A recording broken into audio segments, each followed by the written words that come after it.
오늘 하나님께서 우리에게 주신 말씀은 민수기 22장 41절에서 23장 12절까지입니다.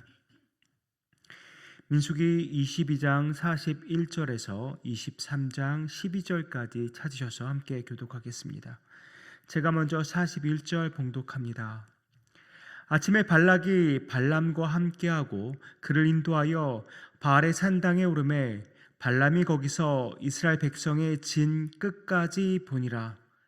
발람이 발락에게 이르되 나를 위하여 여기 제단 7을 쌓고 거기 수송아지 7마리와 순양 7마리를 준비하소서 하매 발락이 발람의 말대로 준비한 후에 발락과 발람이 제단에 수송아지와 순양을 드리니라. 발람이 발락에게 이르되 당신의 번제물 곁에 서소서. 나는 저리로 가리이다. 여호와께서 혹시 오셔서 나를 만나시리니 그가 내게 지시하신 것은 다 당신에게 알리리이다 하고 언덕길로 가니 하나님이 발람에게 임하시는지라. 발람이 아뢰되 내가 7 제단을 쌓고 각 제단에 수송아지와 순양을 드렸나이다. 여호와께서 발람의 입에 말씀을 주시며 이르시되 발락에게 돌아가서 이렇게 말할지니라. 그가 발락에게로 돌아간즉 발락과 모압의 모든 고관이 번제물 곁에 함께 섰더라. 발람의 예언을 전하여 말하되 발락이 나를 아람에서 모압 왕이 동쪽 산에서 데려다가 이르기를 와서 나를 위하여 야곱을 저주하라. 와서 이스라엘을 꾸짖으라 하도다. 하나님이 저주하지 않으신 자를 내가 어찌 저주하며 여호와께서 꾸짖지 않으신 자를 내가 어찌 꾸짖으랴. 내가 바위 위에서 그들을 보며 작은 산에서 그들을 바라보니 이 백성은 홀로 살 것이라. 그를 여러 민족 중에 하나로 여기지 않으리로다. 야곱의 티끌을 누가 능히 세며 이스라엘 4분의 1을 누가 능히 세고 나는 의인의 죽음을 죽기 원하며 나의 종말이 그와 같기를 바라노라 하매 발락이 발람에게 이르되 그대가 어찌 내게 이같이 행하느냐. 나의 원수를 저주하라고 그대를 데려왔거늘 그대가 오히려 축복하였도다. 같이 읽습니다. 발람이 대답하여 이르되 여호와께서 내 입에 주신 말씀을 내가 어찌 말하지 아니할 수 있으리까. 아멘. 어제 본문을 보니까 발람이 우여곡절 끝에 결국에는 발락에게로 왔습니다. 발락은 발람을 환영하면서 아주 극진히 그를 대접하죠. 발람이 이스라엘을 저주해 주기만 한다면 발락이 걱정하고 있는 모든 부분이 해결될 수 있을 거라는 기대를 했던 것 같습니다. 오늘 본문 41절이 아침에라는 단어로 시작합니다. 다른 번역 성경을 보면 다음날 아침, 이튿날 아침이라고 번역해 놓았습니다. 발람이 발락을 데려와서 아주 극진히 대접한 후 바로 그 다음날 아침이 된 것입니다. 발락은 발람과 함께 바알의 산당에 오릅니다. 거기서 발람이 무엇을 보았다고 말합니까? 이스라엘 백성의 진 끝까지 보니라 라고 말씀합니다. 다른 해석을 보면 진 끝까지가 아니라 그저 진 끝부분을 보았다라고 번역해 놓았습니다. 학자들은 이것을 바탕으로 발락이 일부러 이스라엘 진영의 어떤 위용을 감추려고 그저 발람이 이스라엘 진영의 끝부분만 보도록 했다라고 해석합니다.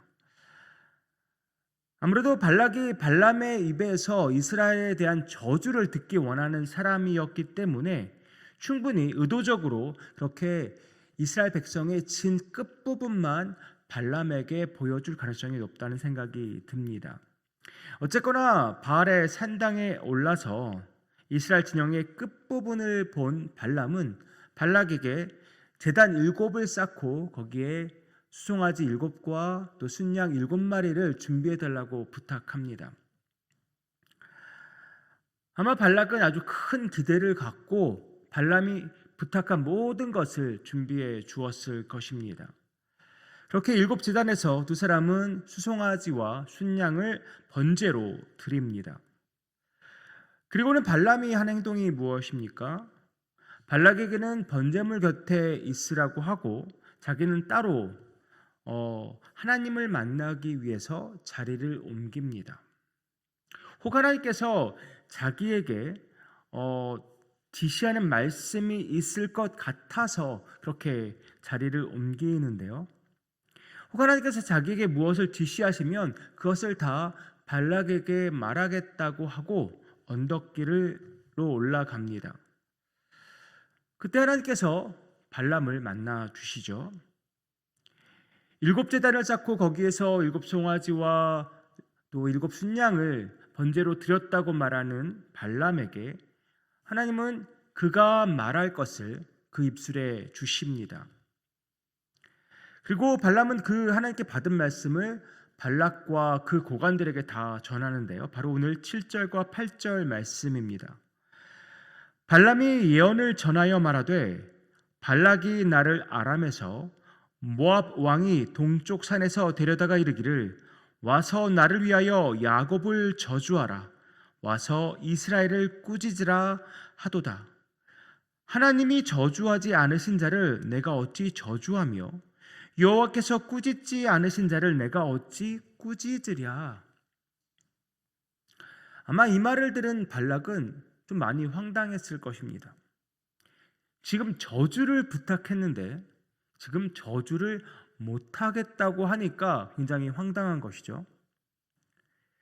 우리가 아는 것처럼 발람은 이방인 점술가에 불과합니다.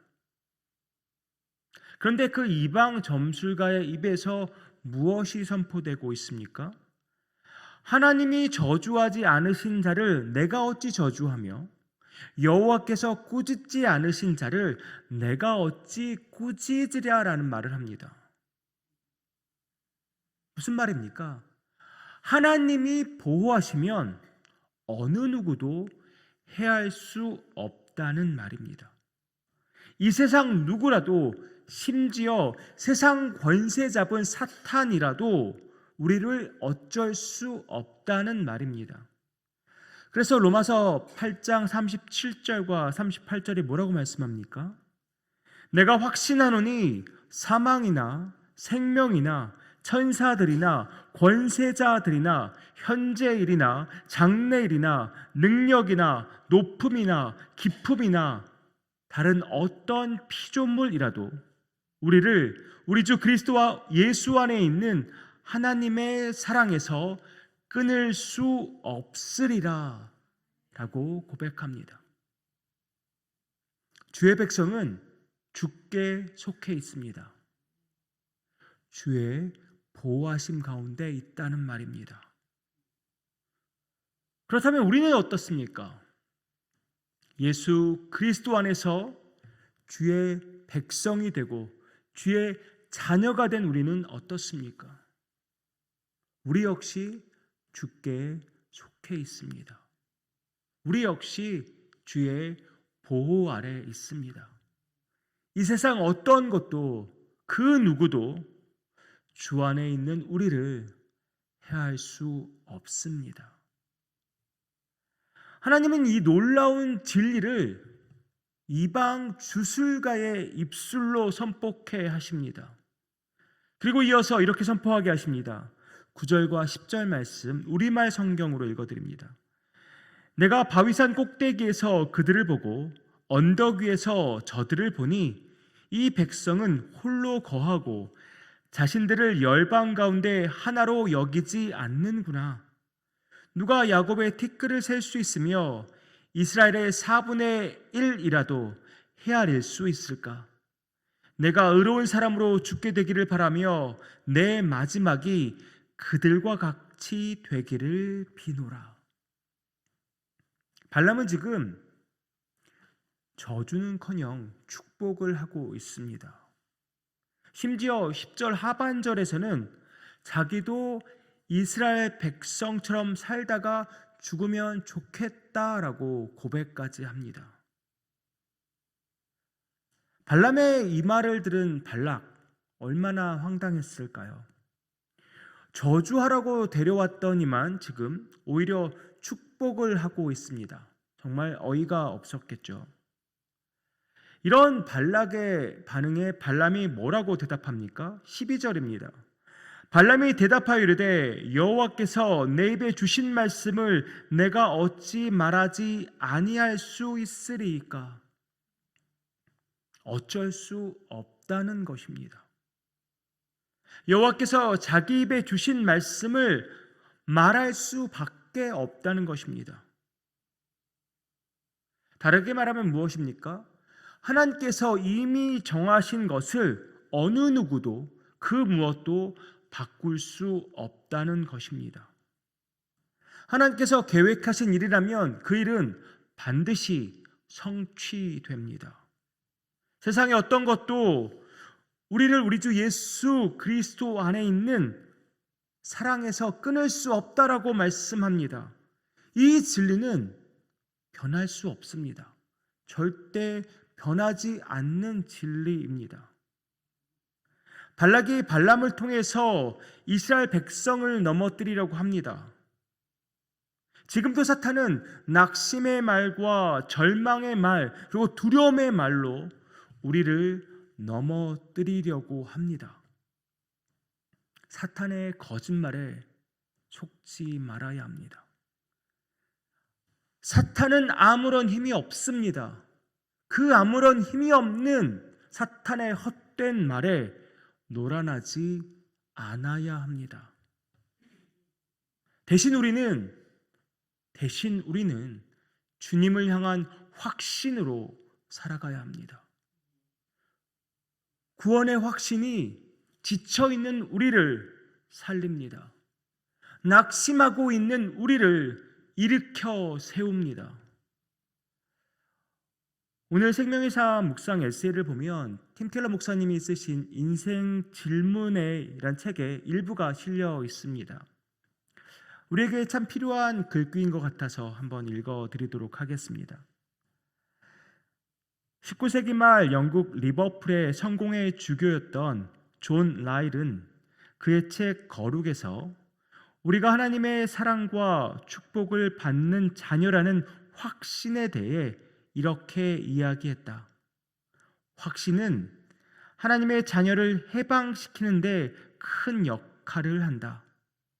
그 확신에 힘입어 큰 빚이 청산되고 중병이 치유되고 일이 다 이루어졌음을 느낀다. 확신 덕분에 그는 환난 중에 인내하고 사별하고도 평온하고 슬픔에 요동하지 않는다. 확신은 쓴 잔을 달게 하고 십자가의 짐을 덜어주고 험지를 수월히 다니게 하고 사막의 음침한 골짜기에 빛을 비춘다.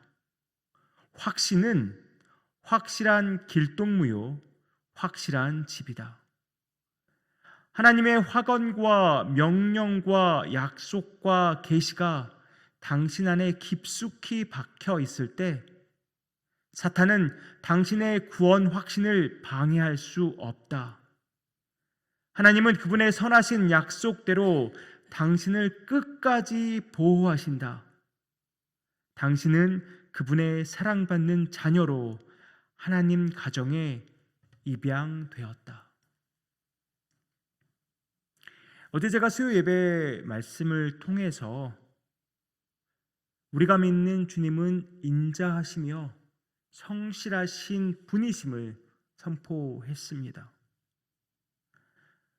인자하시고 성실하신 하나님은 우리와 맺으신 약속을 반드시 지키시는 분이십니다.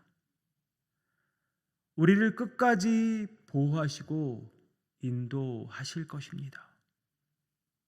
이 확신을 가지고 오늘을 살아가는 저와 여러분 되기를 소망합니다. 물론 상황과 형편을 바라보면 두렵고 떨릴 수도 있습니다. 하지만 이 두렵고 떨림 속에서도 또 의심과 회의가 드는 그 상황 속에서도 오히려 확신을 가지고 오늘도 내일도 또한 평생을 살아가는 저와 여러분 되기를 소망합니다. 세상의 소리, 사탄의 소리에 귀를 기울이지 마십시오. 거짓되고 헛된 소리에 흔들리지 마십시오. 오직 하나님께서 우리에게 하신 그 말씀, 그 약속만을 붙들고 확신하며 살아가는 유장의 모든 권속들 되기를 주님의 이름으로 축복합니다. 기도하겠습니다. 아버지 하나님, 발락이 아무리 이스라엘 백성을 저주하라고 발람을 데려왔어도 하나님께서 축복하기로 결정하신 이스라엘 백성을 저주할 수 없는 것을 우리가 보게 됩니다. 하나님이 정하신 일은 절대 변하지 않습니다. 주님께서 계획하고 이루시는 일들은 반드시 성취됨을 믿습니다. 하나님의 자녀된 우리, 주께 속한 우리, 주께서 영원토록 우리를 보호하시고 인도하심을 믿습니다. 오늘도 이 확신을 가지고 살아가기 원합니다.